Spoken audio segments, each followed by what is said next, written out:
ಗೃಹಲಕ್ಷ್ಮಿ ಹಣ ಇನ್ನ ಬರಲಿಲ್ಲ, ಹಾಗಿದ್ರೆ ಗೃಹಲಕ್ಷ್ಮಿ ಸ್ಕೀಮ್ ಕ್ಯಾನ್ಸಲ್ ಆಗೇ ಹೋಯ್ತಾ? ಈ ಒಂದು ಪ್ರಶ್ನೆ ಸದ್ಯಕ್ಕೆ ಎಲ್ಲರೂ ಕೂಡ ಕೇಳ್ತಾ ಇದ್ದೀರಾ. ಇಷ್ಟೇ ಅಲ್ಲ, 30ನೇ ಕಂತಿನ ಹಣದ ಬಗ್ಗೆ ಮಾತಾಡ್ತಾ ಇದ್ದೀರಾ. ಆದ್ರೆ ಇನ್ನ ಕೂಡ 28, 29ನೇ ಕಂತಿನ ಹಣ ಕೂಡ ಬಂದಿಲ್ಲ. ನಮ್ಗೆ ಈ ಒಂದು ಹಣನೇ ಬಂದಿಲ್ಲ ಅಂತ ಅಂದ್ಮೇಲೆ 30ನೇ ಕಂತಿನ ಹಣ ಯಾವ ರೀತಿ ಬರುತ್ತೆ? ಈ ಒಂದು ಹಣ ಬಂದಿಲ್ಲ ಅನ್ನುವಂತ ಕಾರಣದಿಂದ ನಮಗೆ ಮಾತ್ರ ಗೃಹಲಕ್ಷ್ಮಿ ಬರೋದು ನಿಂತಿದ್ಯಾ, ಅಥವಾ ಗೃಹಲಕ್ಷ್ಮಿ ಸ್ಕೀಮೇ ಕ್ಯಾನ್ಸಲ್ ಆಗಿದ್ಯಾ?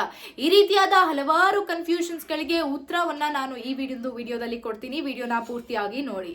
ಮೊದಲಿಗೆ ಗೃಹಲಕ್ಷ್ಮಿ ಹಣ ಯಾವುದೇ ರೀತಿಯಾದಂತ ಕೂಡ ಕ್ಯಾನ್ಸಲ್ ಆಗಿಲ್ಲ. ಯಾಕಂದ್ರೆ ಸರ್ಕಾರ ನಮ್ಗೆ ಎಲ್ಲಾ ಫಲಾನುಭವಿಗಳಿಗೆ ಗೃಹಲಕ್ಷ್ಮಿ ಸ್ಕೀಮ್ ಅನ್ನ ಇಂಟ್ರೊಡ್ಯೂಸ್ ಮಾಡುವಂತಹ ಸಂದರ್ಭದಲ್ಲೇನೆ 5 ವರ್ಷಗಳ ಕಾಲ ಈ ಒಂದು ಸ್ಕೀಮ್ ಇರುತ್ತೆ ಅಂತ ಅಂದ ನಂತರ ನಮ್ಗೆ ಯಾವುದೇ ರೀತಿಯಾದಂತಹ ಮಧ್ಯದಲ್ಲಿ ಸ್ಟಾಪ್ ಮಾಡೋದಿಲ್ಲ, ಸರ್ಕಾರ ನಿಲ್ಲಿಸೋದಿಲ್ಲ.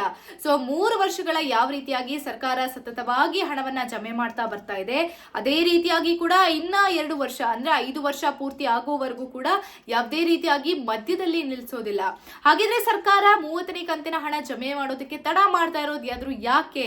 ಈಗಾಗಲೇ ನಾನು ನಿಮ್ಗೆ ತುಂಬಾ ಸರಿ ಹೇಳಿರೋ ಹಾಗೆ 28, 29ನೇ ಕಂತು ಬಂದಿಲ್ದಿರೋರ್ಗೆ ಹೊರತುಪಡಿಸಿ ಮಿಕ್ಕವ್ರಿಗೆ ಯಾರ್ಯಾರಿಗೆ ಇಲ್ಲಿಯವರೆಗೂ ಕೂಡ 29ನೇ ಕಂತಿನ ಹಣ ಬಂದಿದ್ದು 30ನೇ ಕಂತಿನ ಹಣ ಮಾತ್ರ ಬಂದಿಲ್ಲ ಅಂತ ಅಂದ್ರೆ ನಿಮ್ಮೆಲ್ಲರಿಗೂ ಕೂಡ 29ನೇ ಕಂತಿನ ಹಣ ಯಾವತ್ತು ನಿಮ್ಮ ಖಾತೆಗೆ ಜಮೆ ಆಯ್ತು ಅನ್ನೋದನ್ನ ಸ್ಟೇಟಸ್ ಅನ್ನ ಚೆಕ್ ಮಾಡಿದಾಗ ನಿಮಗೆ ಗೊತ್ತಾಗುವಂತಹ ವಿಷಯ ಏನು ಅಂತಂದ್ರೆ ಏಪ್ರಿಲ್ 1ನೇ ತಾರೀಕಿಂದ ಏಪ್ರಿಲ್ 9ನೇ ತಾರೀಕಿಗಿಂತ ಈ ಒಂದು ಅಂತರದಲ್ಲಿ ನಿಮ್ಗೆ 29ನೇ ಕಂತಿನ ಹಣ ಜಮೆ ಆಗಿರುತ್ತೆ. ಸೊ ಹಾಗಿದ್ರೆ 1 ತಿಂಗಳಾದ ನಂತರ ಕೂಡ ಇನ್ನ 30ನೇ ಕಂತು ಬಂದಿಲ್ಲ. ಯಾಕೆ ಅಂತ ಅಂದ್ರೆ ಈ ಏಪ್ರಿಲ್ 1ನೇ ತಾರೀಕಿಗಿಂತ ಮುಂಚೆ ನೀವು ನೋಡೋದಾದ್ರೆ ನಿಮ್ಗೆ 2 ಕಂತುಗಳು ಬಂದಿದೆ.